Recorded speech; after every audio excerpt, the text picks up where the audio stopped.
Boa noite. Estão me ouvindo? Então, uma boa noite a todas, todos, todes. Uma grande alegria, né, estarmos aqui juntos neste evento, né, da participação do nosso Museu das Memórias Impossíveis, na 16ª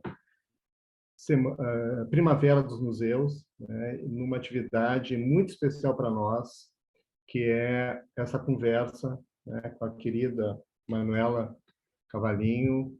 Vocês vão ter a chance, né, de conhecer um pouco mais o trabalho num projeto aí que a gente tem compartilhado juntos nesses últimos tempos. Bom, informo vocês que nós estamos registrando, né, e gravando esse evento, então todos que estão aqui, em princípio, autorizam, né, essa gravação, e nós posteriormente vamos divulgar, né, o link da gravação no canal do YouTube do museu, né, que vocês podem visitar para quem não conhece, e a nossa página também na internet, e vamos disponibilizar certificados que vocês podem retirar no site ali do Simpla. Tá? Vocês devem ter visto agora no chat, nós colocamos ali um formulário que é muito importante para nós como museu, que é estudo do público. Então, quem puder, né, e durante o nosso encontro, preencher esse formulário, nós agradecemos.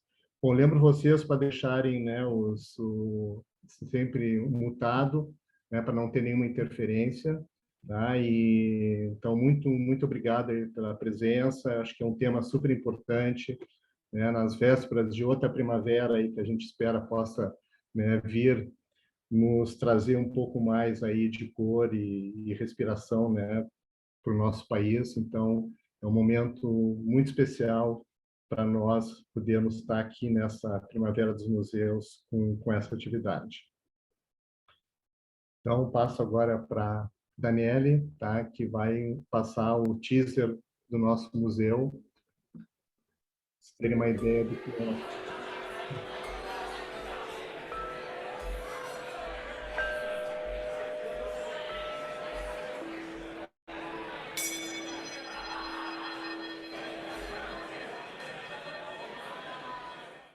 Ademir passou a vida dobrando papéis, jornais velhos ou novos, folhas de caderno, folhas de revista.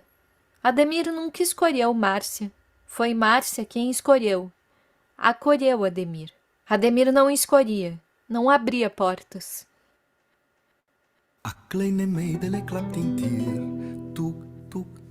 Sapatos, malas, copos, talheres, próteses, cabelos, roupas, óculos, anéis.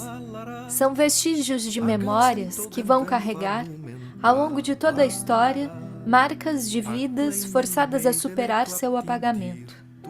Os testemunhos se fazem presentes por meio dos objetos. Meu nome é Jaqueline, eu tenho 14 anos, mas eu comecei a andar na rua com 7 anos. Eu tenho 14 anos agora e eu tenho medo de morrer. Eu acho que testemunhar é um exercício, a gente vai aprendendo também a fazer. Eu sofri na minha família uma experiência, vamos dizer, das mais comuns, eu sempre digo assim, das mais comuns dentro da ditadura. Eu só posso dizer que inicia por a gente não ter noção da importância daquilo que a gente viveu. O reconhecimento, começar a experimentar o reconhecimento, de que isso era algo importante para todos, não só para mim, não só para minha família, não só para o grupo que me conhecia, que gostava de mim, né, os amigos, mas que isso tinha um valor histórico. Por que alguns podem ser desalojados de seus lares para dar seu lugar a outros? Da cidade que habitamos. O que isso diz de nós, de nossa cultura e da relação que estabelecemos com os outros? Imaginem que um dia alguém chega na sua casa e diz: "Você não pode mais morar aqui." Mas você não quer sair. Você não tem escolha. É o que também dizem. A sua ilha vale 23 mil. Meu marido achou que ele estava falando das plantas. Aí disse, mas só isso? Ele disse, das plantas só valeu isso? Ele disse, não, não é das plantas. É da ilha, os seus direitos são esses. Então meu marido teve aquele impacto, levantou de uma vez. Quando ele levantou, ele não deu mais conta de falar, ele não deu mais conta de sentar sozinho, as pernas dele pifou. Aí fui para Belém, chegou lá, o doutor falou que ele teve foi um surto psicótico, por conta da negociação que foi 23 mil. A gente esperava que ele indenizasse e realocasse, que nem era prometido. Ou então oferecesse a carta de crédito. Isso eles não fizeram. O governo federal construiu uma barragem no estado do Pará, em um dos rios mais importantes da Amazônia, o Xingu. Os habitantes da região foram transformados em obstáculos ao progresso.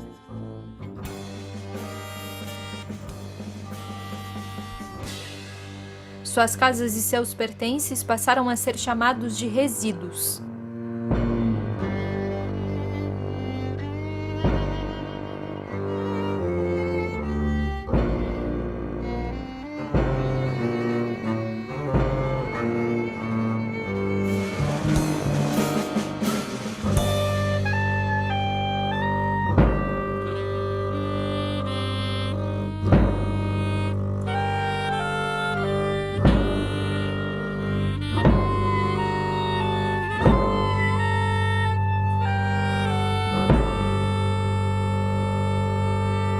O Museu das Memórias Impossíveis do Instituto Apoa busca inscrever narrativas e acolhe as produções de sujeitos cujos lugares discursivos estão fragilizados nos laços sociais, que estão na ordem do indizível, do impensável, do inconsciente e do impossível.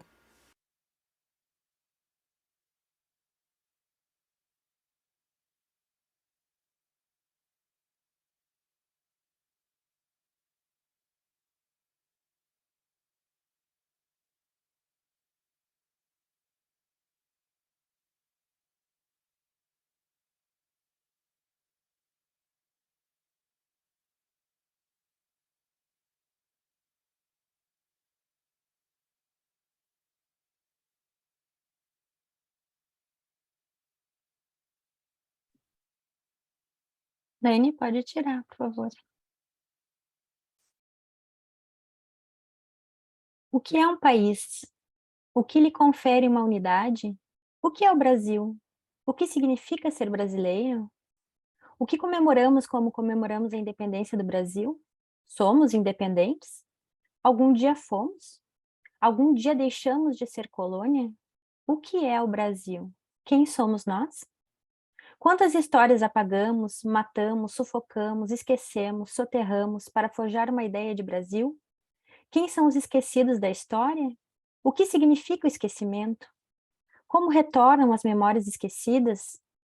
O Museu das Memórias Impossíveis acredita que temos o compromisso ético de lembrar das memórias subterrâneas de um país que tem como método o apagamento dos considerados matáveis no país. Um país que, ante a pergunta independência ou morte, escolheu sempre a morte. A morte da história, a morte da memória, da verdade e da justiça.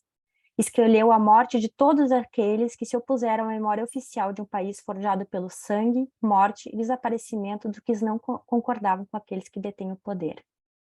Por essa razão, para descomemorar a independência e morte do Brasil, na 16ª Primavera dos Museus, cujo tema é Independência e Museu, Outros 200, Outras Histórias, convidamos a artista Manuela Cavalinho para conversar com o Museu das Memórias Impossíveis sobre o seu trabalho Epigramas, um trabalho que busca inscrever no espaço público as violências cometidas pelo Estado na ditadura civil-militar brasileira. Bom, então, eu vou apresentar muito brevemente a Manuela, tá? Que vai aqui nos apresentar uma parte feito esses anos todos. Manuela é artista visual e mestre em psicologia pela PUC de São Paulo e um mestrado em artes visuais no programa de pós-graduação de artes visuais da URGS. Com uma dissertação, né, que deu o título ao encontro de hoje, não vê no meio da sala as relíquias do Brasil. Destaco ainda um prêmio Açorianos de destaque que a Manuela teve em 2021, e tem trabalhos que estão no acervo do Museu de Arte Contemporânea do Paraná, a Fundação Vera Chaves Barcelos, fica aqui em Viamão, que é um lugar que vale a pena conhecerem, um lugar muito bacana que a gente tem aqui dedicado à arte contemporânea. E em breve estará no nosso Museu das Memórias Impossíveis, né? Estamos trabalhando nessa direção. E atualmente ela está com uma exposição intitulada Folha de Papel no Museu Paranaense, tá? Se tiver alguém aqui do Paraná, de Curitiba, fica em cartaz até o dia 25 de setembro, né, Manuela? Então, Manuela, muito obrigado, né, por ter aceito aqui o nosso convite, né, para essa conversa e a gente poder, né, mais uma vez, entrar em contato com o teu trabalho. Então, eu te passo a palavra, né, a Manuela vai ter um tempo aí para apresentar algumas reflexões e depois nós vamos abrir por uma conversa aqui para todos que estão presentes. Manuela, então, te passo a palavra. Boa noite, Edson, Maíra.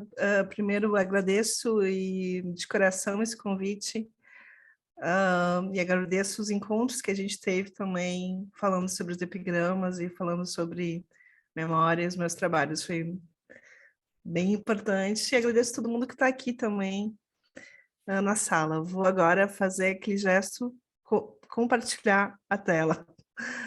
Por favor, Edson, Maíra, me deem um ok quando estiver em tela cheia.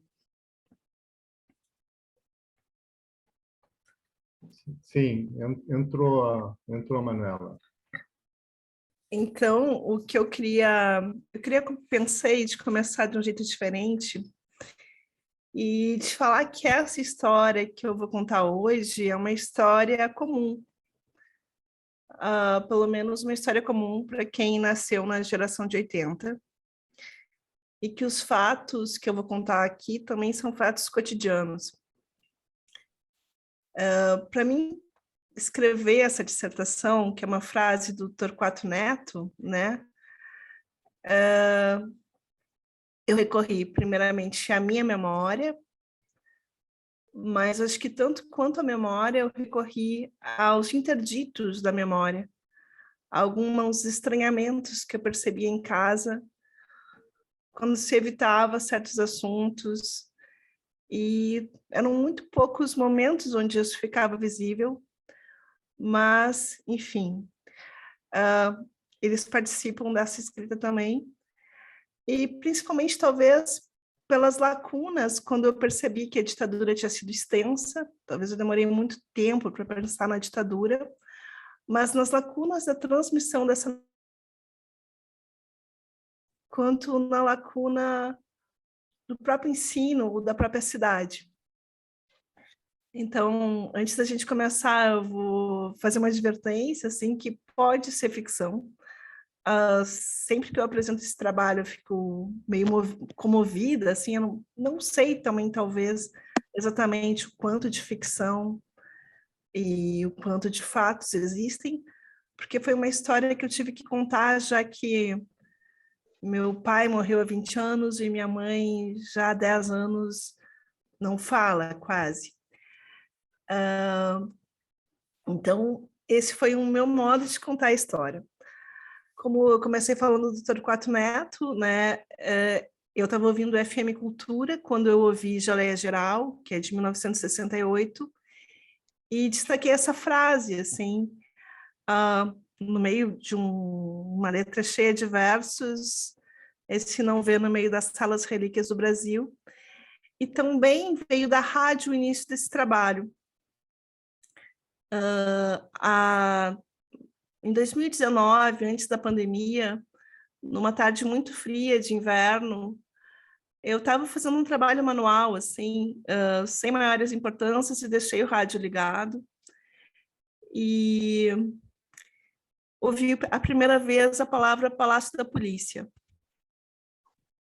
Mas eu não prestei atenção até que eu ouvi de novo Palácio da Polícia, a tempo de ouvir o Paulo de Tarso Carneiro, que espero que esteja nos ouvindo, contar quando nos anos 90 ele vai ao Palácio da Polícia como advogado né, para fazer um habeas corpus, para soltar alguém, e ele reconhece, olhando para o chão, que ele está no mesmo local onde ficava a fossa, onde ele era torturado 20 anos antes. Não sei se é uma criação, é uma memória, um fato que o Paulo fala, eu sempre me pergunto quando eu conto, mas parece que o Paulo sempre era conduzido para a tortura de olhos vendados, para não identificar o local onde ele estava. Mas ele conseguia olhar para baixo por uma fresta da venda e, olhando para o chão, ele identifica que ele está de novo no Palácio da Polícia. E ele pergunta para os policiais que estão conduzindo ele, e os policiais confirmam nossa memória de ser ali mesmo o local onde ocorriam as torturas do DOPS, principalmente em 1970 e 71 em Porto Alegre. E então o Paulo tem esse reconhecimento, assim, reconhecimento macabro, né, naquele momento de estar naquele mesmo local. E mesmo eu já conhecendo o fato de que meu pai trabalhava no Palácio da Polícia, pela primeira vez eu associo meu pai a um sistema repressivo, que até então eu nunca tinha pensado nesse fato.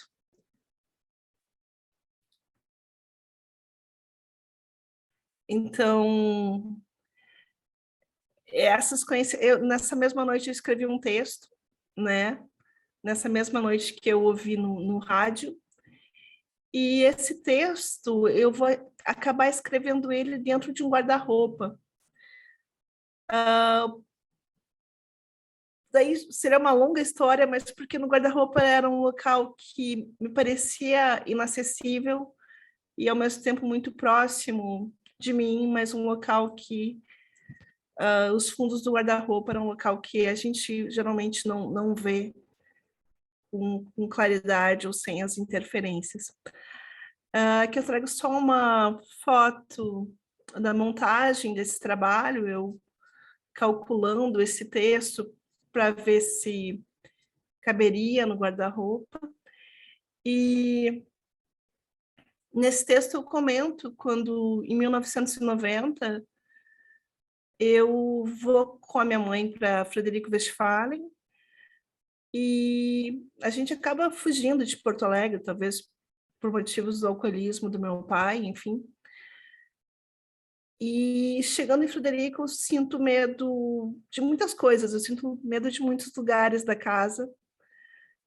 E eu associo esse medo com um medo que eu acabei não contando para vocês, mas que os policiais que confirmaram que o Paulo de Tarso estava, de fato, no Palácio da Polícia, eles confirmaram esse fato e também contaram o seguinte: Paulo, aqui de fato foi a fossa, e de noite ninguém quer ficar próximo do local onde era o DOPS, né, onde era a sala de tortura, porque alguns de nós ainda ouvem gritos vindos deste lugar.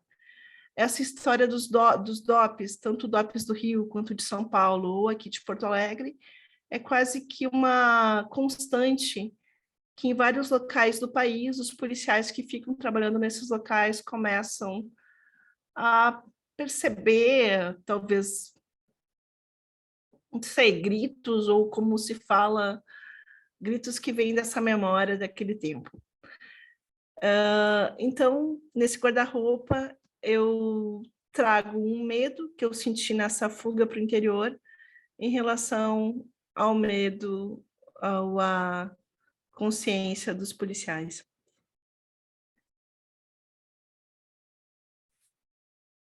Aqui é ele mais de perto. E eu acho que ouvir essa entrevista me fez perceber me fez parar com o que eu estava trabalhando na época e prestar atenção nesse tema, mas Um tempo antes já, eu trabalhava na rádio da URGS, e eu conheci o trabalho da Anita Natividade Carneiro, um trabalho bem conhecido aqui em Porto Alegre, que se chama E nele, é um mapa virtual, a Anita mapeia 200 locais por onde passou a ditadura, seja a repressão, a resistência ou a memória, na cidade de Porto Alegre. E eu havia feito essa entrevista alguns anos antes pela rádio, e daí um dia, também em 2019, eu resolvi testar como que seria escrever brevemente fatos da ditadura em frente aos locais onde eles ocorreram. Então, eu fiz um primeiro teste em 2019 e comecei a chamar esse trabalho de epigramas. É um nome um pouco pomposo, mas ele cabia muito para o trabalho, porque epigramas são pequenos textos, né, para os gregos, em prosa ou verso, colocados sobre monumentos, estátuas ou moedas, e dedicados à lembrança de um evento memorável. E esses textos dos epigramas, que estavam também em túmulos, eles tinham a intenção de se tornarem públicos. Então, como eu queria fazer um texto público, eu achei que esse nome casava bem. Aqui foi a primeira colagem, eu fiz muito improvisadamente, com a ajuda de uma amiga, Luísa Reginato. A gente saiu com letrinhas de papelaria, e, na verdade, a gente queria escrever sobre o Colégio Militar, mas antes a gente passou no Araújo Viana, porque a frente do Araújo Viana foi o local de captura, né, de Manuel Raimundo Soares, que foi um dos primeiros mortos pelo regime, em 1966. E eu escrevi, fotografei, e eu achava que não daria certo, assim, essa escrita pelo anacronismo, né, dos fatos com o dia de hoje, assim, que a inscrição na rua ficaria descolada pela passagem do tempo, mas assim que eu levantei, eu achei que, apesar desses muitos anos, né, essa inscrição tinha uma reverberação para mim, né? E daí a gente criou coragem, ainda com letras muito improvisadas, e a gente foi até o Colégio Militar e escreveu Carlos Lamarca estudou aqui. Na verdade, essa ideia não foi uma ideia minha, né? Eu digo que foi uma ideia do próprio Colégio Militar, que um dia depois da família do Carlos Lamarca, isso já em 96, receber a indenização pela morte do Lamarca, o diretor do Colégio Militar exigiu que se apagassem todos os registros da passagem dele pelo colégio. Então, se queimaram, se destruíram todos os documentos, e a destruição, né, ela acabou indo também para a placa de bronze dos formandos, né? O nome do Carlos Lamarca estava entre os formandos, acho que do ano de 58, escavada.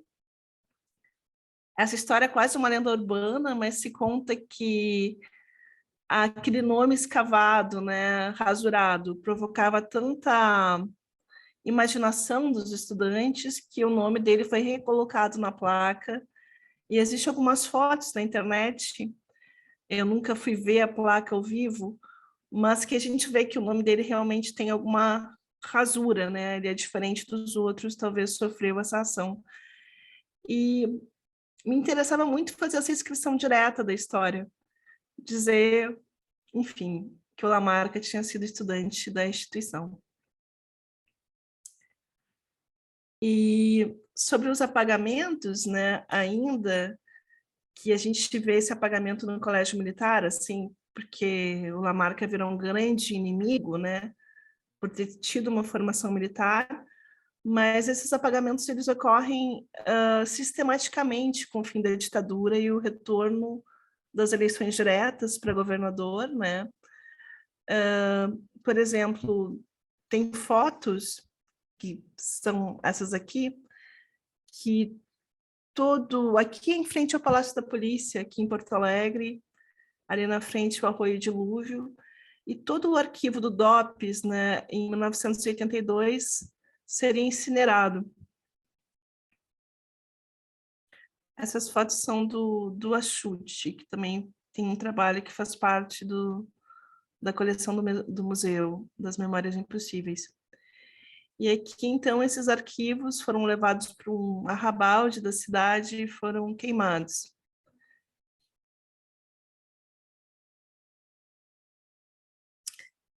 Mas, segundo o Carlos Guazelli, que foi presidente do Comitê Estadual da Verdade do Rio Grande do Sul,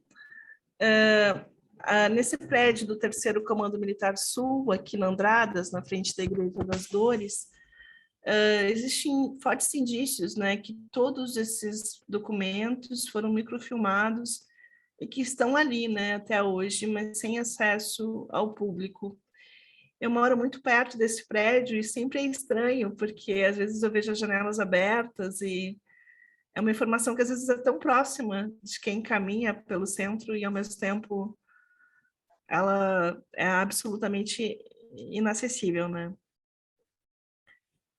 E pensando nesses apagamentos aqui, eu até queria ouvir os meus amigos ex-presos políticos, pensei neles quando coloquei essa foto. Nessa rua, lá na Chácara das Pedras, foi morto em 2012, eu vou procurar o nome dele aqui, o Júlio Molina. O Júlio Molina foi morto num latrocínio, tentaram roubar o carro dele, enfim.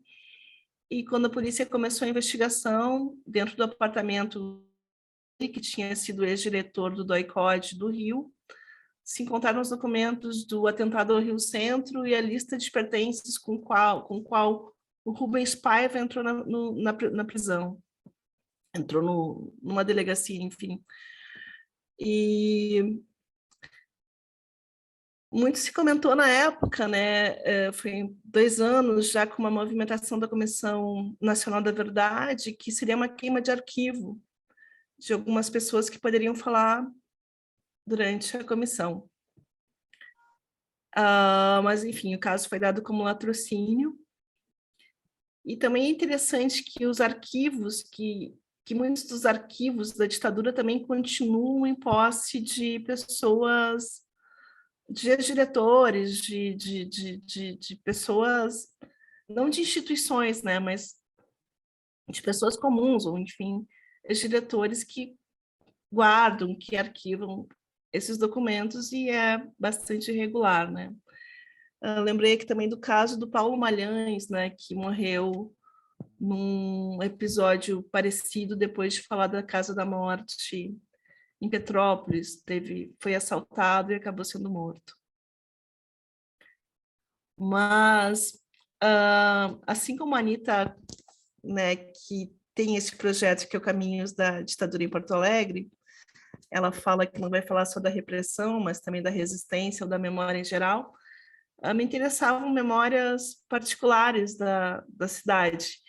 E talvez uma das mais fortes, uma das que eu mais tinha ouvido até então, foram as bolinhas de gude, que durante os protestos os estudantes deixavam na Riachuelo, né? Naquela ligação da Praça da Matriz com a Borges de Medeiros. Essa história eu ouvi muitas vezes pelos meus professores, pelos meus tios, e no momento que a gente colocou só essa sinalização, bolinhas de gude, a gente também encontrou um senhor que acabou se emocionando, porque lembrava desse fato, assim, dessa lenda urbana das bolinhas de gude ali, para despistar a cavalaria. E ainda no centro de Porto Alegre, a gente, quando não tinha condição de colar, né, ou quando a gente tinha medo de colar em algum local, a gente levava uma placa para escrever a frase, fazia uma foto do jeito que desse, mas para marcar algum antigo uso. Então, aqui foi dentro da catedral, né, que também foi um local onde os estudantes do Colégio Júlio de Castilhos num protesto contra o acordo MEC-USAID, que era para simplificar o ensino de acordo com para simplificar o ensino brasileiro, retirar algumas disciplinas de acordo com os currículos americanos.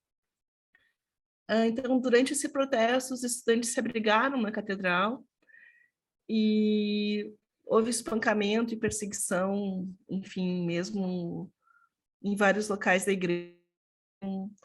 Nessa época, tem até os jornaizinhos do Julinho que comentam que a polícia não teve qualquer a repressão, não teve qualquer tolerância ao espancamento dentro da catedral. E aqui foi engraçado porque eu fiz com a minha companheira, Daniela, ela que segurava essa placa, e eu acho que para ela, né, ela teve um grande medo de levantar essa placa na igreja. Às vezes também a gente tinha mais coragem de fazer isso na frente de um exército, de uma polícia, ou de uma brigada, do que da igreja propriamente. E a gente ficou pensando no que o nosso imaginário também tem, né, para o que a gente guarda com a gente de repressão a esses locais religiosos ou de respeito, enfim. Esse também é um caso que foi muito conhecido e talvez para mim seja um desses epigramas mais simbólicos, porque esses aqui são prédios ali na Rua Botafogo, no Menino Deus, e são prédios bem comuns, acho que tem 4 andares, acho que são 3 blocos de prédio. E no número 621, eles serviram para Lilian Siliberti e Universindo Dias. Eles eram uruguaios, esse caso ficou conhecido como o caso dos uruguaios. Eles vieram para Porto Alegre para falar sobre a tortura no Uruguai, mas para enviar uma mensagem a partir daqui. E eles estavam se hospedando nesse edifício, mas foram descobertos, né, já pela Operação Condor, isso já nos anos 80, no início dos 80, então esse apartamento onde eles estavam hospedados acabou servindo de cativeiro para os dois e de local de tortura, enfim. Dizem também, há vários relatos nesse sentido, que o lema da Operação Condor, eu não sei se eu vou saber exatamente, mas era prende, tortura, mata e desaparece. E a Operação Condor fez muitos desaparecidos em toda a América Latina, e parece que esse foi o único caso que as pessoas não foram mortas e conseguiram escapar, justamente porque a Lilian Siliberti consegue passar uma mensagem cifrada por telefone, consegue enganar os guardas e, enfim, eles são fotografados pela Veja na época e acaba indo para a imprensa a presença dos uruguaios nesse cativeiro. Mas é muito engraçado para mim, muito simbólico, que nesse prédio, né, sem nenhuma suspeita, tenha servido de cativeiro, né, e que não há nenhuma inscrição, nenhuma referência a isso na cidade. Alguns epigramas, esse tem uma letra pequena, mas alguns a gente não tinha um local exato para fazer. Esse aqui é do padre Oscar Adur, né, um padre argentino, que vem numa missão muito parecida com a de Lilian Siliberti Universindo, da foto anterior. E esse padre, ele veio para Porto Alegre para encontrar João Paulo II, ele conseguiu uma audiência, e uma audiência de 5 minutos para entregar uma lista de desaparecidos que foi confiada a ele pelas mães da Praça de Maio.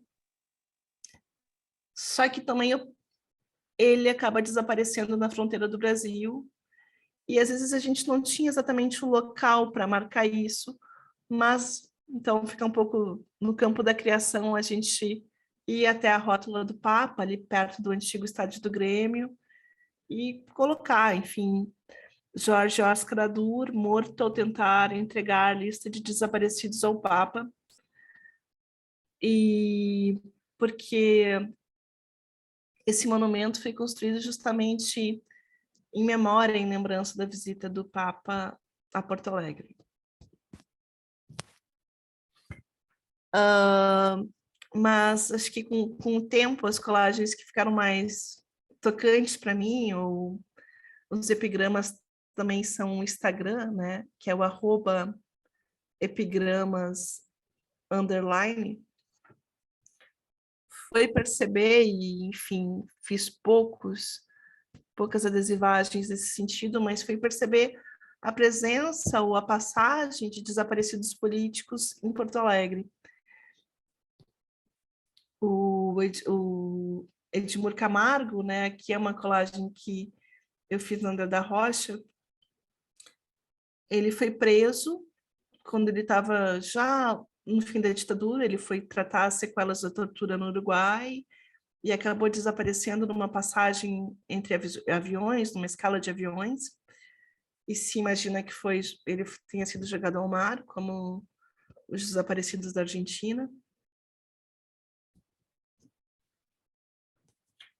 E essa aqui é uma colagem que eu gosto bastante, é um local aproximado de onde morou o Silon Brum, que foi um desaparecido no Araguaia, e eu comecei a tomar contato com esse tema dos desaparecidos a partir do livro da sobrinha dele, a Liliane Brum, Antes do Passado.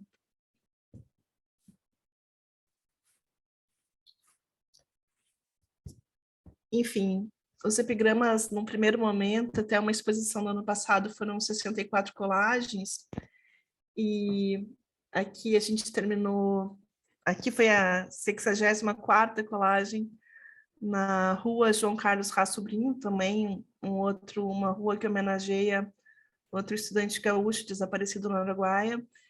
E falando rapidamente aqui, foi bastante emocionante, porque a gente foi de trem até lá, fomos de vários veículos, aliás, mas a gente passou, eu e a Daniela, por várias colagens que a gente tinha feito nesse dia, e perceber que a gente tinha escrito em vários pontos da cidade, apesar dessa inscrição ser temporária, começou a ficar emocionante naquele momento, e nesse ponto, isso deve ter sido lá por junho do ano passado, ventava muito. Ventava tanto que era difícil de segurar os adesivos.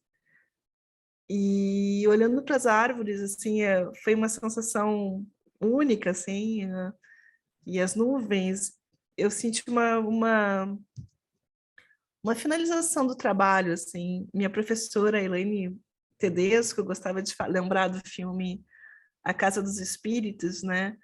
Onde o vento comunica algo do imaterial. Então, nessa última colagem, essa casa era uma casa abandonada e a gente, enfim, deu uma coladinha ali nesse poste de luz, mas foi bastante impressionante chegar até aí. E, para finalizar, vou mostrar rapidamente aqui as imagens da exposição dos epigramas, como é que eles foram expostos. Eu não sei como a gente está de tempo, Maíra. Pode continuar mais tempo, mais 5, 10 minutos, Manuela? Tá bom? Mais 5 minutos menos. Tá bom. Então, aqui enfim, eu sou artista visual e como eu expus esse trabalho, né? Aqui são todos os epigramas, todas essas fotos, as 64 fotos, eu expus lá no fundo, mas todas estavam pelo verso, só com o endereço de cada local. Só o que era muito aparente eram 9 pedras de meio fio, que tinham sido tiradas das ruas de Porto Alegre e estavam centralizando essa exposição. E esses outros objetos, tipo a caixa de pizza, a placa lá na porta, aqui essa placa de vidro, eram objetos que a gente tinha usado para as colagens. E eu fiquei pensando que essa exposição, ela exigia algum esforço, assim, para se perceber sobre o que era falado, né? Era bastante evidente, não era tão evidente, assim, acho que as coisas ficavam um pouco à sombra. Elas eram explícitas, mas exigiam um esforço também para que fosse visto. Tanto que a caixa de pizza, que a gente fez a colagem lá no Botafogo, na rua Botafogo, acabou indo fora no primeiro dia, porque não parecia, enfim, um trabalho de arte. E então aqui são as 64 fotos pelo verso. Então quem quisesse podia virar e ver a informação.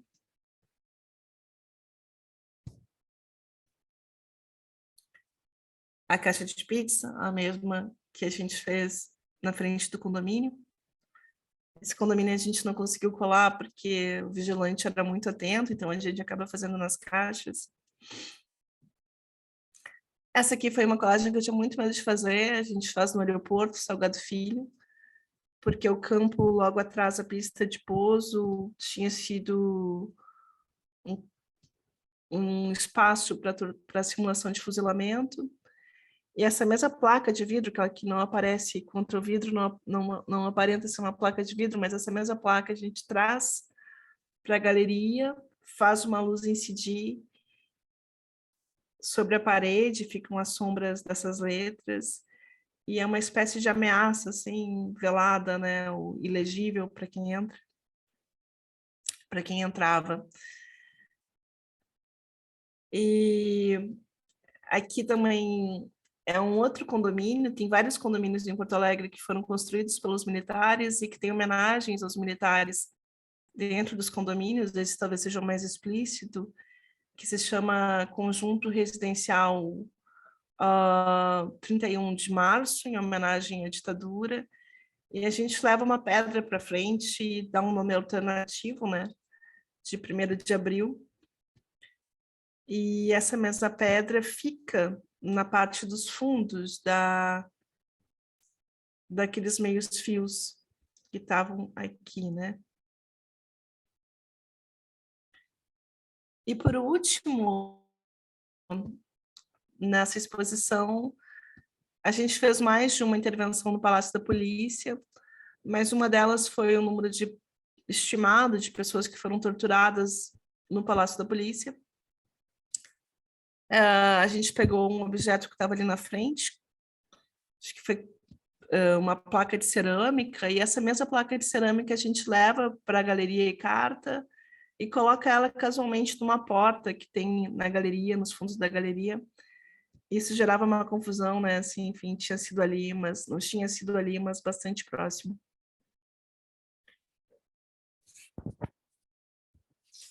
E para terminar, eu pensei, esses locais são sempre que a gente conversa, que eu encontro Paulo de Tarso ou outros presos políticos da cidade, e são de voz corrente, né?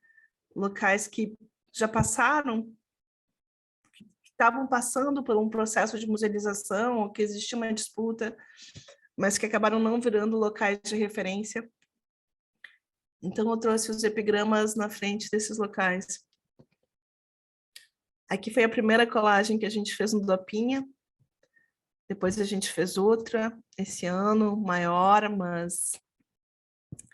enfim, que foi o primeiro centro de repressão clandestino do Cone Sul, né?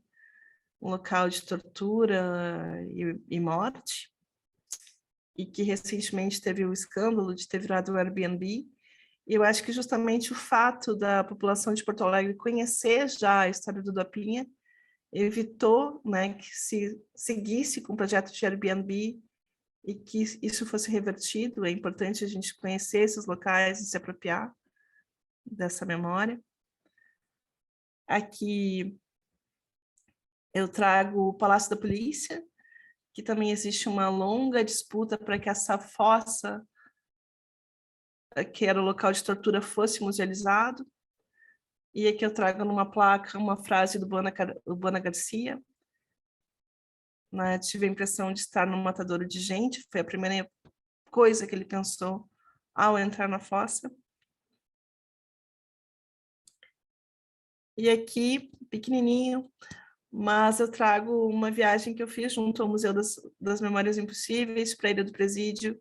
Talvez, para mim, um dos locais mais emblemáticos, porque a gente não imagina essa ilha rochosa no meio do Guaíba, e que serviu de presídio a partir dos anos 50 para menores de idade, e a partir de 1964 como presídio político. E queria, antes de encerrar, pensar numa frase do Daniel Arão Reis, né? Que Daniel é um historiador da Universidade Federal Fluminense, e ele jogou uma pergunta em aula: o que musealizar, o que escrever essas memórias? China pode ter colaborado para ter uma outra postura frente à ditadura, frente à memória, frente à política. O que essa memória explícita pode ter atuado para a população em geral? Então, eu reendereço essa pergunta, e a gente fez um videozinho na ilha que a gente vai passar agora.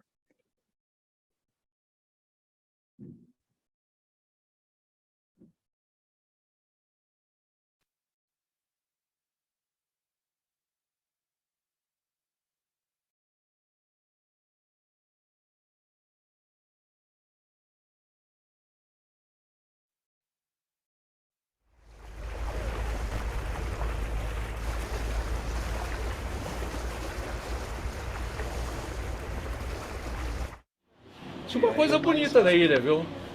Mês de setembro, primavera, o pôr do sol se cruzando com o nascer da lua. Essa cadeia, se tu compara isso aqui com o que era o Tiradentes em São Paulo... Sim, eu tive o Tiradentes da Uni, nasci lá. Eu, Raul, e Viúna também, antes da comissão de não era... Aqui, só o fato de tu... a ilha tinha essa... Tá com a... Tomar sol. Não, é que como elas muito improvisado, não, as celas não tinha um banheiro, não tinha nada. Sim. A cela tinha um buraco no meio. Ali obrigatoriamente tinha que ficar aberta, só fechava a porta principal. As portas principais. Inconscientemente, sem qualquer preparo, eu me dei conta de uma coisa, que eu não deveria me sentir humilhado. Eles é que tinham que se sentir humilhados. Depois, quando eu fiz um tratamento psicoterápico com uma bruxa, que eu chamo, e ela disse para mim que eu fiz bem, eu transferi a minha... Eu não me senti culpado. Tá? Então, eu não tive problema de mentir. Tá? Não tive problema nenhum de... Agora, não é fácil, porque tu... 4, 5 monstrengos te batendo, né? Eu não quis tirar a roupa, eles rasgaram a roupa, de pelo. Tá? Eu digo, a questão das mulheres, terrível, não dá nem para pensar que as mulheres sofreram. Mas os homens também sofreram, os homens também são violados. Né? O corpo, numa tortura, teu corpo não te pertence, pertence a eles. E outra coisa que eu aprendi, que na tortura de pau de arara, por exemplo, na cacetada, dança de São Guido, a tua cabeça está livre. Isso eu me dava conta. Eu conseguia pensar. Mesmo que eles me dessem pancada, tapa na cara e tal. Agora no choque elétrico não. Choque elétrico é forte. Choque meio que descola o cara por dentro. Não, choque, imagina, eles começam dando choque nos dedos, nos pés, nas mãos. Depois eles vão subindo, de acordo com o que tu não fala, que eles vão. Então, eles botavam, eu não sei como é o nome daqueles, diodo, não sei o que é, uns negocinhos assim, botavam aqui, choque aqui. Eu via a luz correndo, de capuz, eu via a luz correndo. Depois eu soube que eu não via a luz correndo. Que a luz estava circulando dentro da minha cabeça. E eu estava vendo aquela luz, aquela corrente. Isso queima neurônio, me disseram, não sei lá. Eu vou te dizer bem claro, assim, tu fica... houve um determinado momento, a minha companheira na época estava presa também, Helena, ela disse que vivia eu andando que nem zumbi. Tem um período que eu não lembro, já fiz todos os tratamentos, já fiz tudo. Talvez, eu acho que só se fosse hipnotizado, e não lembro. E eu estava preocupado, o que eu possa ter falado? Não tem. E tudo era por uma informação que eu não lembrava que eu sabia dessa informação, que era onde era a área de treinamento da Varpalmares. Aqui? A área de treinamento da Varpalmares, treinamento militar. Eu tinha certeza que eu não sabia. Eu e o bicho sendo torturados juntos, todo amarrado em fios nas cadeiras. E o bicho dizendo para eles, eu já falei, eles não queriam, eles estavam. Na verdade, eles precisavam, e a companheira sentada na frente para ter que assistir. Até hoje ela é doente, ela é superior. E eu tinha certeza que eu não sabia. Agora, na luta do impeachment, quando chego lá em Caxias, conversando com os companheiros de Caxias e tal, e eu mas afinal, onde é que era a nossa área de treinamento? Aí, certo ponto, não sabe? Tu era o responsável. Eu fui o responsável, que coisa, eu não sei. Aí o cara começou a me lembrar de todos os coisas. Então, o que representa isso? Eu não sei lá. Eu sei que isso passou. Eu tive muito pesadelo, muito tempo. Eu passava a noite inteira sonhando, vinha e voltava, e dores de cabeça. Assim, fiz um tratamento com uma médica homeopata. Foi uma maneira de tratar. Esquecer, não. Ela mesma disse pra mim, não esquece. Só não sofre. A prisão, ela te provoca comportamentos, às vezes, meio maluco. Eu acho que tu libera, né? Aí psicóloga não falava.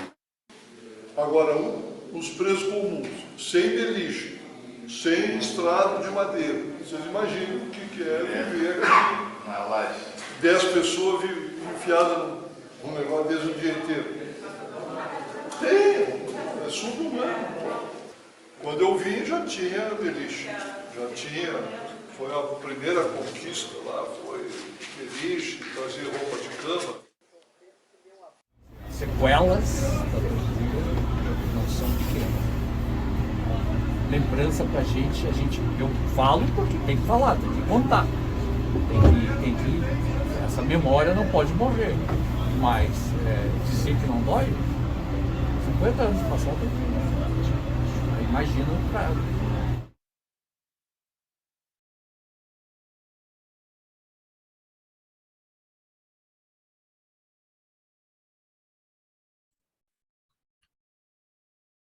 Então, muito, muito forte. Nós estamos vendo até esse vídeo pela primeira vez.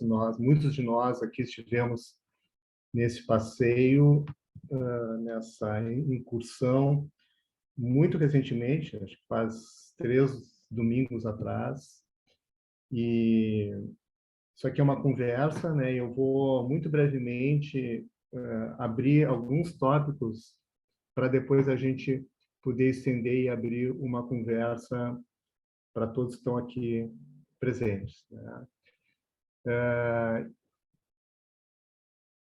Inicialmente, agradecer muito, né? Vocês podem ter visto a Manuela pela generosidade dela de abrir as suas memórias, né? E de alguma maneira poder compartilhar com a gente esse trabalho que é uma responsabilidade de todos nós, né?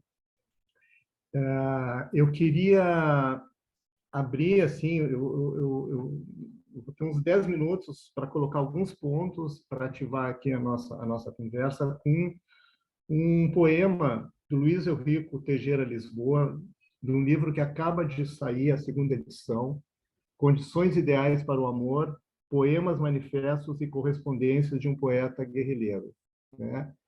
O Ico, para quem não sabe, foi assassinado com 24 anos, né? E ele foi o primeiro desaparecido, o primeiro corpo que foi encontrado anos depois em São Paulo, no cemitério do Perus. Eu vou ler o poema, tá? Que tem muito a ver com o que a gente acaba de ouvir da Manuela e dessa experiência que a gente teve na ilha do Presídio, também chamada Ilha das Pedras Brancas, né? Esse lugar muito impressionante, né? E tivemos a chance de muitos aqui da equipe da comissão do museu estarmos com o Raul Ponte e o Paulo de Tarso Carneiro, né? Que vocês puderam ver aí na imagem. Um pouco em homenagem a eles que eu vou ler esse poema, que é o último poema que o Luiz Rico enviou para Suzana Lisboa em 68 e 69. Patos azuis selvagens dos grandes lagos pousaram resvalando na limpidez de meu pensamento esta manhã. As águas se abriram, silenciosas e ternas, como uma mulher que ama. Espadanar de espumas, carícias de luz, paraíso de cores, verdes planícies das cobiçadas terras do sul. Estive preso num iceberg, navegando no mar das Antilhas, ao longo da ilha de Cuba. Ah, doce calor que me liberta. As águas engolem as águas, meus olhos se abrem, caem os últimos cristais de gelo, movo lentamente os membros entorpecidos, saboreando a surpresa dessa exótica liberdade. Milhares, milhões de patos azuis selvagens dos grandes lagos pousaram resvalando na limpidez de meu pensamento esta manhã. Então, essa viagem então à ilha, eu penso muito como esses patos azuis, né?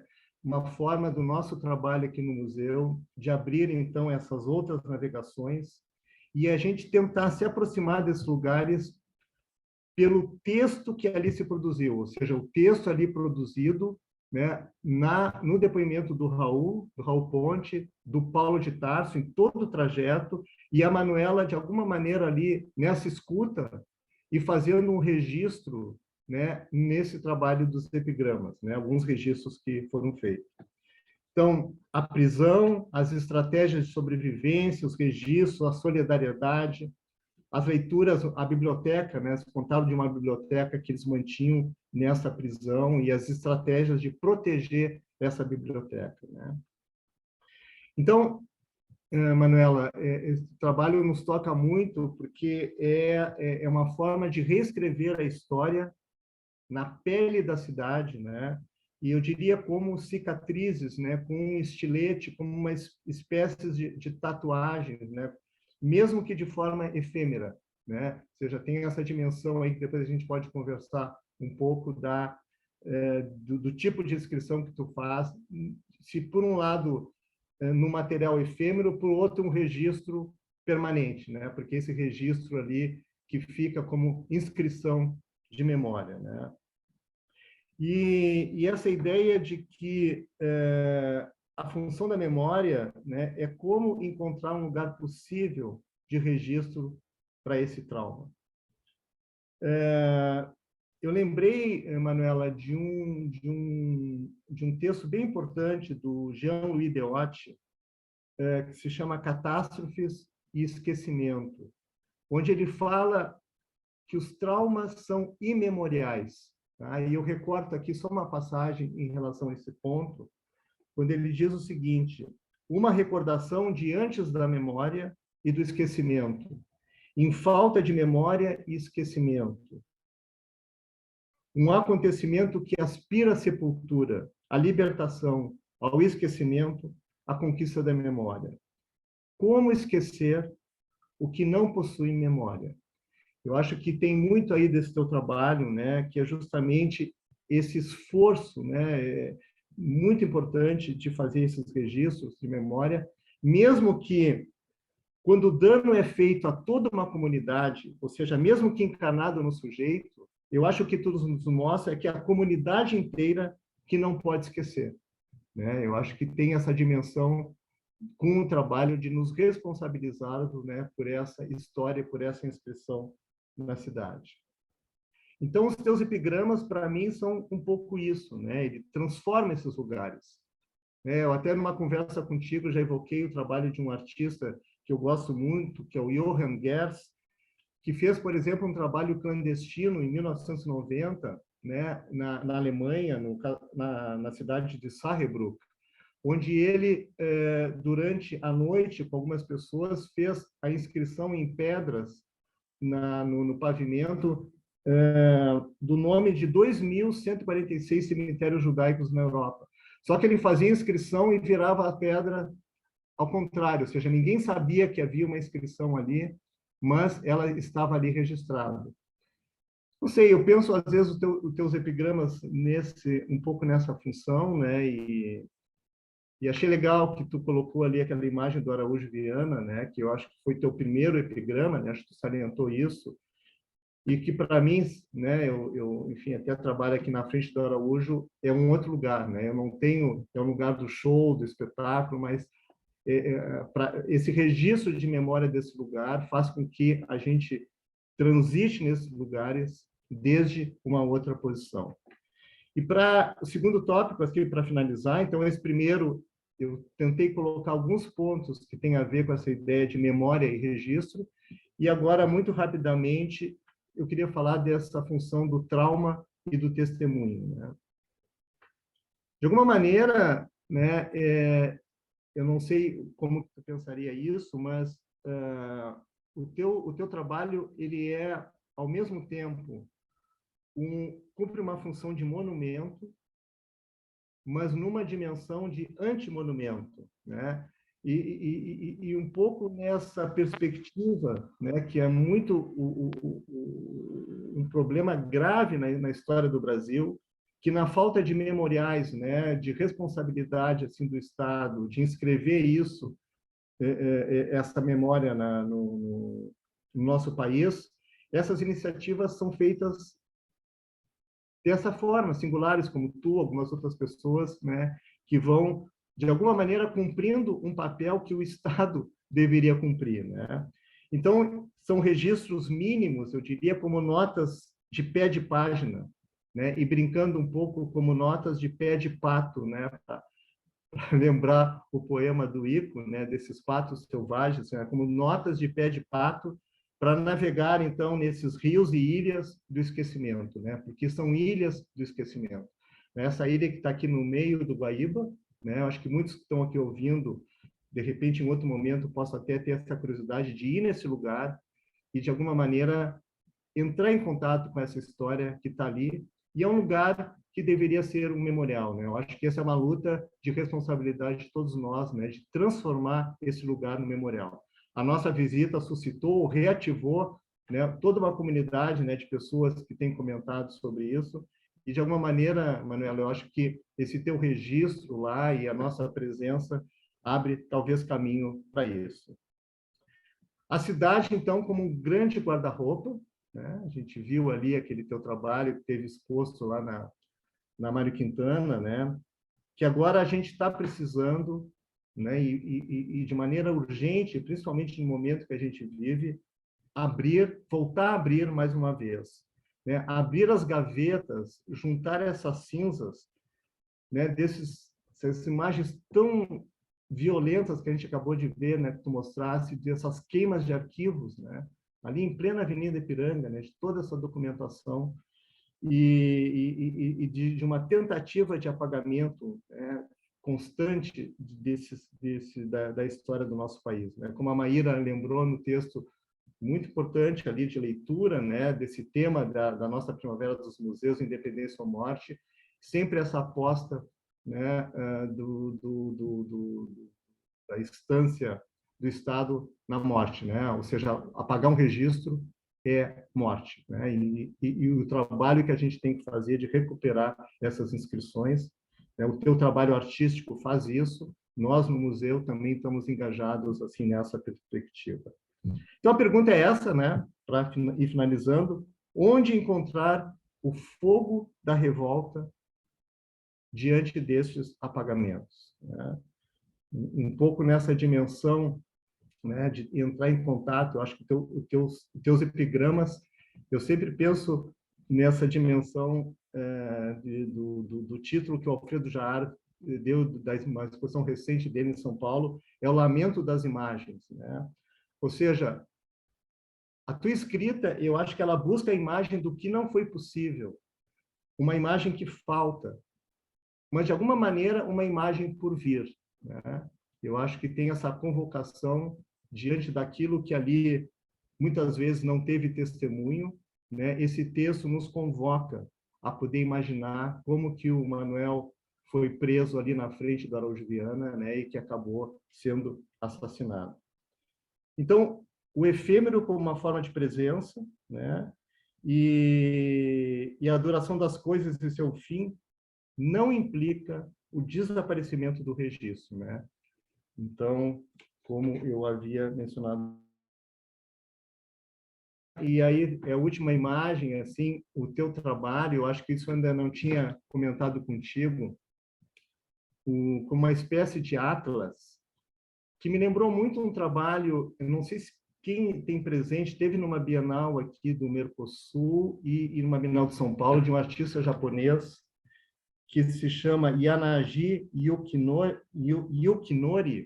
que faz bandeiras nacionais, né, interligadas por tubos de plástico e coloca as formigas dentro dessas bandeiras, e essas formigas vão transitando todo o tempo e desmanchando, né, essas bandeiras nacionais, ou seja, esses ícones de nacionalismos, de identidade, mostrando, então, outras formas, né, de configuração desses espaços, dessas fronteiras, né, ou seja, colocar a história em movimento, né? Eu acho que esse é o teu atlas, né? Eu vejo como pequenas formigas, sabe, que vão de alguma maneira tentando redesenhar essas memórias estáticas, né? Esses registros ditos oficiais, e que nós ainda não conseguimos estar enfrentando à altura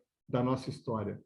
Se não fosse assim, jamais teríamos na presidência desse país esse sujeito que aí está, né, que de forma pública celebra um ditador em pleno Congresso Nacional. Quer dizer, eu acho que essa é uma pergunta crucial, como que é possível, né, nós termos chegado a esse ponto. Então, eu acho que só um trabalho de memória, sabe, um trabalho de recuperação vai, em algum dia, algum tempo talvez, né, nos abrir esse espaço para que isso nunca mais aconteça. Enfim, só algumas imagens, né, algumas reflexões, e agora, então, eu passo e abro, né, a palavra para todos que estão aqui, né, colocarem as suas associações, as suas lembranças, né? Eu já vi que no chat aí já houve um início de conversa, tá? Então nós vamos ter um tempo aí para poder conversar. Vocês podem, eu não vi aqui, se inscrever aqui no chat, enfim, a palavra está aberta, e mais uma vez obrigado pela presença super importante, né, de todos, e especialmente ali essa apresentação muito comovente da Manuela. Nós estamos ainda muito impregnados desse passeio à ilha do Presídio aí alguns fins de semana atrás. Obrigada, Edson. Enquanto a gente espera uma pergunta, sempre uma palpitação aqui de ouvir. E obrigada também o Paulo, que estava por aqui Estava pensando justamente no Paulo, né, nessa viagem, e também conversando com a Ana Pato, que é a diretora do Memorial da Resistência em São Paulo. É só uma observação, mas não devia falar nada depois de ti. Mas se os ex-presos políticos contam, né, o próprio Paulo, e contam com tanta verve, né, talvez essa escuta tenha que ser coletiva, né? Talvez a gente tenha que escutar mais sobre isso. Até pensando num ponto muito sensível, mas para mim também que é um pouco a chave das coisas, de pensar, como a Maíra trouxe, né, uma ditadura civil-militar, né? Talvez não uma participação ativa ou uma resistência ativa, mas uma acomodação também política, né? Que sempre bota meios tons. Obrigado, Manuela. Maíra, por favor. Bom, Manuela, muito, muito, muito obrigada. Eu queria dizer que eu morei no já falei para ti, já falei para a comissão, mas queria falar publicamente. Eu morei no condomínio 31 de março, numa época da minha vida, muito desgostosamente, e adorei a tua pedra do 1º de março, e eu acho que o 1º de abril, né? E eu acho que a gente continua no desmentido dos militares, fazendo descomemoração do 31 de março. Por que a gente não faz descomemoração no 1º de abril e começa a mudar a nossa história? A gente segue nisso. E quero te agradecer muito por trazer os teus fantasmas. Eu sei que é difícil abrir o, o guarda-roupa e ver os esqueletos, e tu fez isso. E isso muda a tua história, né? A pessoal, a individual e a pública, a nossa também, que te escutamos. E essa travessia que tu faz do privado para o público é comovente. Obrigada por estar compartilhando isso com o nosso museu. Obrigado, Maíra. De reagir, de perguntar algo para a Manuela, de trazer alguma outra evocação, associação.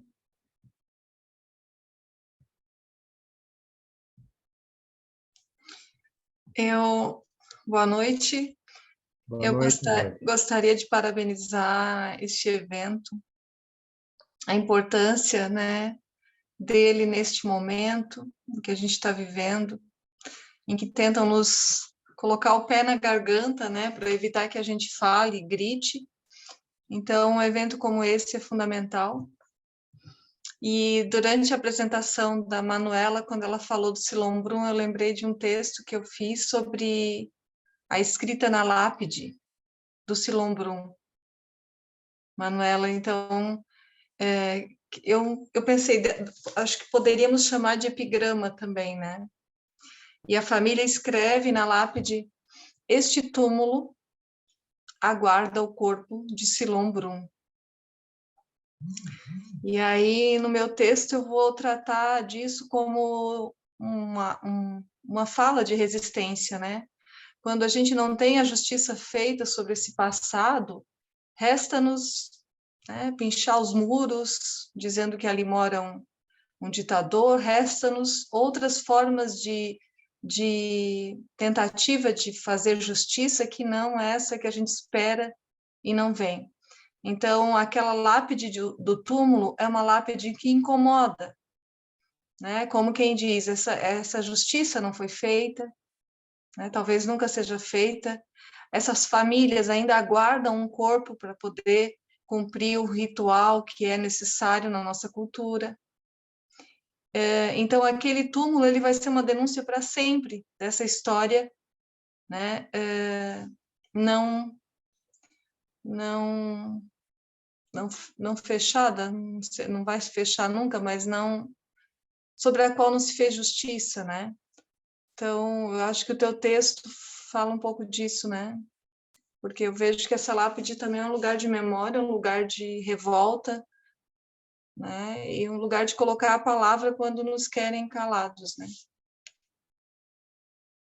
Obrigada também, Edson, adorei te ouvir. E Maíra, né, pela organização também do evento e esse projeto belíssimo do museu. Obrigado, Andréia. Que tu compartilhou ali, eu acho, né, o teu texto, né, que nos interessa Sim. E é muito legal, assim, né, porque essas conversas que vão gerando essa troca de registros, né, que estão ali muitas vezes, mas que nem sempre a gente tem a chance, né, de compartilhar e é a hora de fazer isso. E aí eu depois eu tenho o contato da Maíra, eu posso passar o PDF para ela, para vocês divulgarem. O livro está publicado no CEDISC, e fala um pouco da minha... Eu venho desde 2014 pesquisando Comissão da Verdade, então esse texto é um deles. Obrigado. Mas alguém gostaria de se manifestar, de perguntar algo para a Manuela, né, em relação ao trabalho dela? Na verdade, mostrou só uma parte, assim, né? Na dissertação de mestrado, a gente também pode ver uma série de outras intervenções, né? E é um texto que está acessível, né? Está disponibilizado publicamente, né? Quem quiser, né, ter acesso ao texto do mestrado da Manuela, ele está disponível, né? Na biblioteca virtual da URGS. Andréia, oi? Fala. Tem duas Manuela. A Manuela e depois a Manuela A Maltos Marilice. vai falar. Fala, Manuela.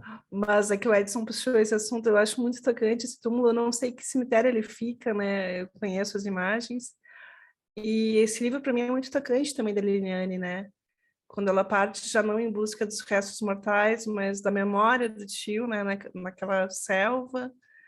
E isso daí o Edson comentou agora, mas me inspirou um terceiro trabalho, que daí eu acho que eu já parto para uma ditadura e inconsciência. Tem muito a ver com essa viagem também, é um local mais distópico, né? Que foi ir para a Mata Nacional do Iguaçu, que seriam os desaparecidos políticos do sul do Brasil. E, enfim, a Liliane fica... Eu guardava muito presente, assim, a incursão dela para o Araguaia.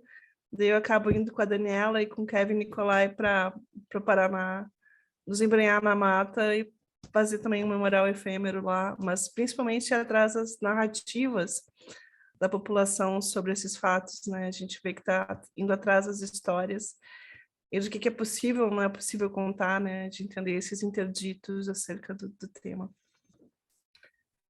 Ótimo. Então, a Manuela e depois a Marilice, tá? Que eu vi ali que, com a mão estendida. Tá? Então, Manuela e depois Marilice.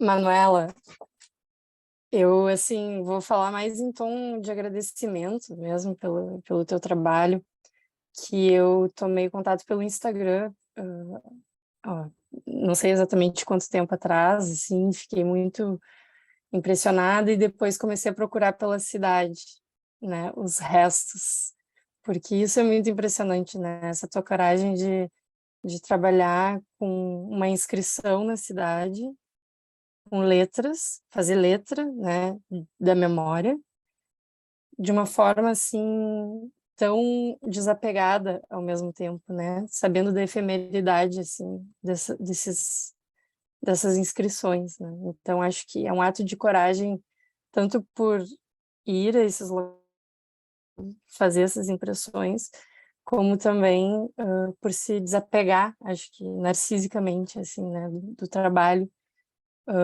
como uma idealização, assim, como um monumento, né? E saber que o tempo vai corroer o trabalho em si, mas vai deixar uma marca perene na cidade, né? Naqueles que puderam testemunhar a existência do trabalho. Então, queria te parabenizar, te agradecer e te falar também um pouco desse efeito que teve em mim, de um certo embaralhamento, assim, bem como vocês fizeram naquela imagem, na exposição, assim, eu, ao olhar as inscrições, acabo tendo um pouco isso, porque é uma coisa, assim, que é tão distante do que eu vivi na história, mas tão próximo, né, tão me constitui como sujeito no mundo, assim. Então, é um estranhamento junto com um reconhecimento, assim, de pertencimento a essa história. Então, queria mais te agradecer e falar desses efeitos em mim, um pouco, assim, muito superficialmente, porque tu já me inspirou também para outros trabalhos, inclusive aqui num Palavra Aberta na Apoio que a gente teve, que é um outro grupo que nós temos, que o Edson participa. Já expus uma imagem tua, então, de um trabalho teu. Então, assim, queria dizer que tu está bastante presente aí nas minhas produções e nos meus pensamentos. Obrigada.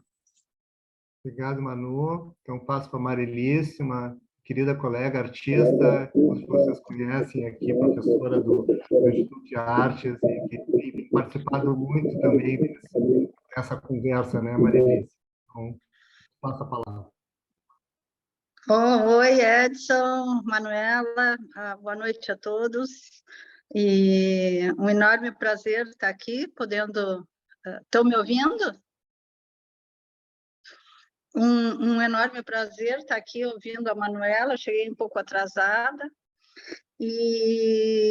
Bom, eu só queria, não é nada demais, eu só queria enaltecer mais uma vez, né? Eu e o Edson e a Mônica, que eu acho que está aqui, a gente participou da dissertação, da banca da Manuela, né? Eu acho o trabalho da Manuela de uma importância absurda. Eu acho que são poucos artistas aqui em Porto Alegre que trabalham com isso. Eu acho que a Manuela, por isso que eu acho também que é tão importante esse lugar de fala hoje aqui, que o Edson está trazendo e tem aberto muito espaço para a Manuela falar, porque eu acho que o trabalho dela não tem... Acho que ela tem alcançado coisas, mas eu acho que ele é tão importante que eu gostaria ainda que ele fosse levado a mais, tivesse mais visibilidade ainda dentro do nosso meio das artes, né? E porque ele enfrenta, ele denuncia, ele é um trabalho de muita coragem e que pode se desdobrar de muitas e muitas e muitas maneiras, e para o momento em que a gente vive, sem dúvida nenhuma, ele é de extrema importância. E poucos são os artistas que têm mexido, vamos dizer, nesse abelheiro, sabe? Estou falando aqui no Sul, né, dessa nossa realidade tão próxima a nós, né? Nós vamos ter o pessoal da literatura, os escritores, mas nas artes visuais, realmente, são poucos. E não desta forma tão contundente, sabe? Tão em carne viva, eu acho. Né? E eu acho, eu não percebi o nome dessa colega que falou agora recentemente, sim, de um despojamento narcísico, né? de um despojamento trabalhando de uma maneira efêmera, que abre mão do objeto ou do monumento, né? Para uma ação importante e de abrindo os olhos, né, de coisas que estão aqui ao nosso lado, nos nossos vizinhos, e quantos lugares ela, né, marcou na cidade, mapeou, né, essa importância. E as pessoas não sabem e não querem saber. E não querem saber, né? Tem uma parcela que não quer saber. E essa história tem que ser contada, e essa história, sim, ela tem que ser modificada, ela tem que ser narrada de uma outra forma. E essas novas imagens, né? Eu estou lendo agora Imagens Apesar de Tudo, que beleza, né? De Huberman. Né? Então, esse contato com as imagens e os desdobramentos, com as possibilidades de história de novas imagens. Então, eu só quero parabenizar tanto a Manuela por essa coragem dela, por esse trabalho tão rico. Fiquei babando com esse passeio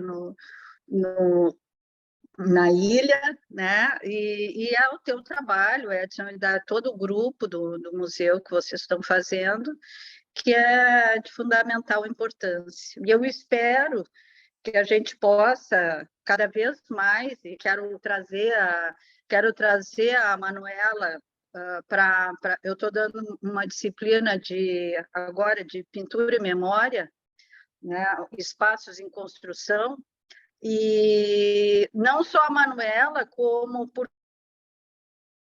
com a memória de si própria, mas ela também é documento, né?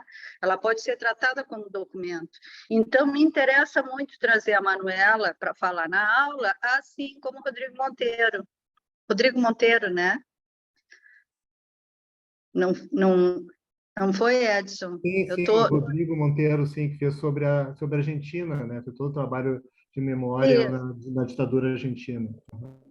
Que é sensacional também, uma pesquisa que a gente também tem que dar que ele vai falar da importância do artista, né? Qual é o papel do artista frente a esses, não só na Argentina, como, né, ele traz vários lugares do mundo, né? Ele se pergunta qual é o papel do artista nessas situações limite, né? Então, eu acho que a gente tem que falar mais sobre isso. Então, só tenho a agradecer, estou muito contente de estar aqui ouvindo vocês, todos vocês.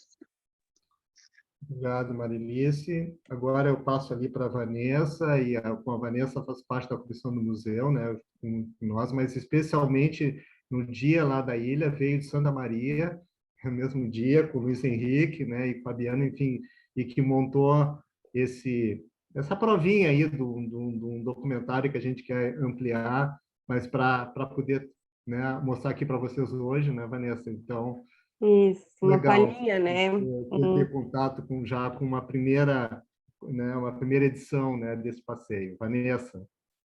Sim, eu queria agradecer muito a Manuela, eu já disse isso para ela, mas eu sempre gosto de escutá-la. E aí, acho que entrando, né, na esteira do que a Marilice vinha falando, da coragem, tem um elemento do trabalho que até o Norton ressaltou um comentário que ele traz como uma delicadeza da Manuela, de poder falar sobre a ficção ali, né, de anunciar isso. Mas eu acho que é um trabalho super potente, né? Ele é riquíssimo, mas tem um elemento dele que para mim é muito caro, assim, que foi o fato dela ter assumido esses burburinhos, né, de ter escutado essas notícias, né, essas histórias que não são as oficiais, que não são... eu acho isso super importante, porque nós viemos, né, pós-ditadura de gerações que vivem disso. A gente vive escutando um pouquinho dali, um pouquinho daqui, né, assim... se a gente não for pesquisar, né, não for se debruçar sobre o assunto, a gente fica escutando, se tem os burburinhos, né? E eu achei fantástico ela validar isso, porque eu acho que muito dessa história e dessa memória tá aí, sabe? Tá nisso aí que a gente precisa escutar e validar, reconhecer, né? Acho que é um dos elementos do trabalho que eu acho super importantes, né? E agradecer de novo. Muito bom te ouvir, Manuel. Gente, eu não sei se me ouvem. Sim, Mônica, pode falar. Gente, eu perdi tudo. Não consegui acessar, só agora que eu estou conseguindo ver todos e realmente sentindo imensamente não ter podido. Também perdi a parte toda visual que a Manuela apresentou, mas eu também assim gostaria de ressaltar a importância assim do trabalho que a Manuela vem fazendo também com nosso contato começou no Instituto de Artes, né, nas aulas, mas esse vigor e essa vontade e essa coragem que ela tem de enfrentar publicamente toda essa história e refazer, recontar o que, como a Marilice comentou, tantas pessoas não querem falar e esquecem, como se nunca tivesse existido. E, assim, realmente, eu me coloco junto com todos, assim, para agradecer imensamente a Manuela pelo seu trabalho, sua reconstrução da cidade à luz de uma nova percepção, de uma nova visão. E o Edson e a Maíra também pelo lindo trabalho que estão fazendo, né, neste museu, assim, que é realmente o que nós estamos precisando no momento, especialmente no momento em que atualmente eclodem tantas injustiças e descalabros inacreditáveis, né? Eu só lastimo assim que eu perdi mesmo muito de hoje, não é? Mas consegui pelo menos agora no final falar um pouquinho, porque nem isso eu conseguia. Muito Mônica, obrigada. só para te dizer que vai estar no nosso canal do YouTube. Eu escrevi aqui, mas já fica. Aí Ah, pode assistir depois. que bom, que bom. Eu tive muita dificuldade mesmo de acessar. Que coisa. Obrigado, Eu Mônica. vou agradecer aqui, Edson, eu estou lisonjeada. Muito obrigada a todos, muito obrigada, Marilice, Manuela, Mônica e o museu. Estou tocada, assim, com os comentários, mas eu lembro de um comentário que eu fiz com a Maíra, acho que foi uma noite que estava pouca gente nas reuniões do museu, e eu acho é justamente esse trabalho, acho que os epigramas, eles podem ser feitos também por qualquer um, e já foram feitos pela Maíra, que eu estou sabendo, mas são memórias que não foram possíveis de serem colocadas, às vezes, na cidade, né? Por exemplo, no Dapinha, tem um relato, acho que é da Jocely Barreta, que os próprios presos comentam que os gritos eram tão horrendos ali no Dapinha que eles acreditavam que era uma gravação e não eram pessoas. E que eles acreditavam que as manchas de sangue não eram sangue, era pintura, né? Foi esse primeiro centro de repressão ainda antes da repressão estar nas delegacias. Mas tem os relatos também, nessa dissertação de mestrado, que as pessoas viam os corpos saindo dali de noite, ali do Bonfim, da rua Santo Antônio. Se via alguma movimentação, né? Talvez de cadáveres, enfim, não se sabia, pela janela. E eu, uma noite dessas, conversando com a Maíra, a gente ficou pensando de quantas memórias não podem ser escritas, né? Porque quando você vê algo muito absurdo, acho que também é uma reação comum, né? Negar aquele fato. Então, eu agradeço ao museu de ter acolhido o meu trabalho, mas de pensar na importância dessas histórias, não só desse trabalho, mas de tantos outros que vocês acolhem. Sempre que eu conto do nome desse museu, as pessoas se comovem e, por falar assim de tantos de problemas sociais ou memórias não escritas, eu acho uma das iniciativas mais bonitas assim da cidade. Obrigado, Manuela. Bom, eu acho que nós já estamos nos aproximando da nossa hora de encerramento. Não sei se tem mais alguém que ainda queira falar. Então, um agradecimento especial à Manuela, a toda a comissão aqui do museu, né? Um trabalho que a gente tem feito com muita garra, assim, né? Sentindo a urgência, né? Como vários falaram aqui desse trabalho, nesse momento, sobretudo, mas é um trabalho que a gente tem que manter para sempre. E lembrar, né, que quando a gente fala de memória, e a gente teve uma prova viva aqui, nós temos memórias em movimento, porque o fascismo também fala de memória, as ditaduras também falam de memória, né? E memórias estagnadas, né? Memórias violentas, memórias mortas, que tentam instituir uma leitura da história única, né? E então a gente agregou esse termo impossíveis, são memórias vivas. Eu acho que essa imagem ali que eu trouxe, que é das formigas, né?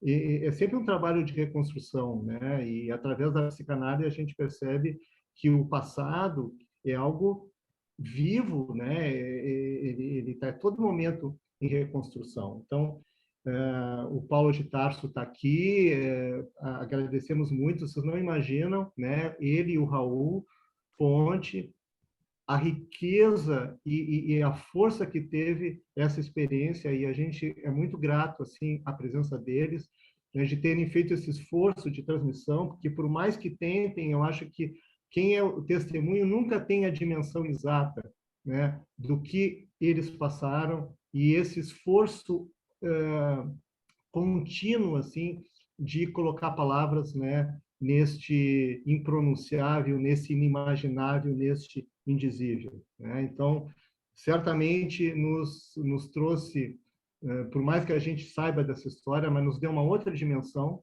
né? E a gente espera que esse é um trabalho que vai ter continuidade, outros passeios a essa ilha, e quem sabe a gente poder sonhar muito brevemente com um memorial, né? Que possa ser um passeio à ilha, que é de uma beleza incrível, que possamos entrar em contato com essa história e, ao mesmo tempo, né, usufruir, sabe, desses lugares que guardam a sua beleza, guardam as suas dores, mas guardam também as suas belezas.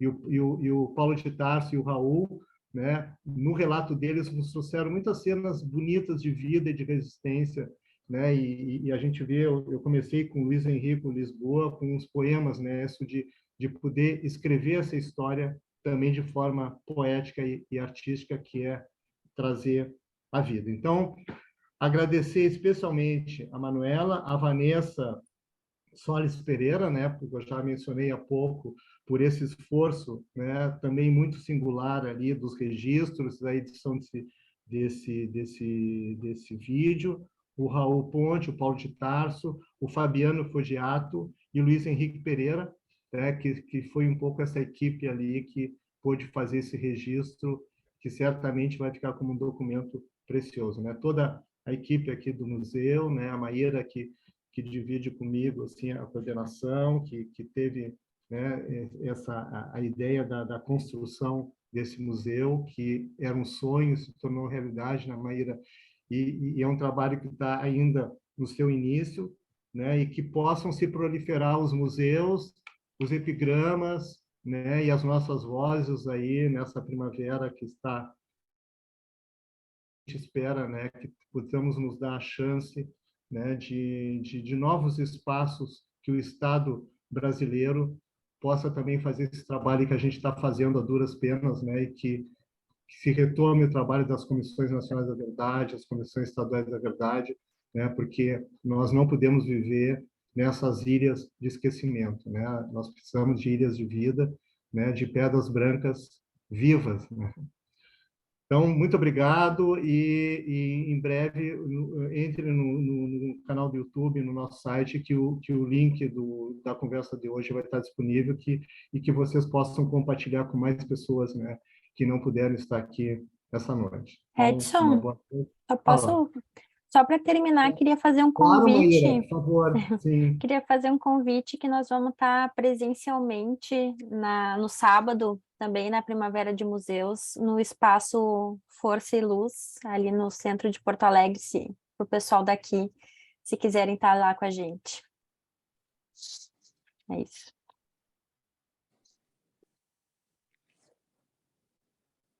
Obrigado. Então, uma boa noite.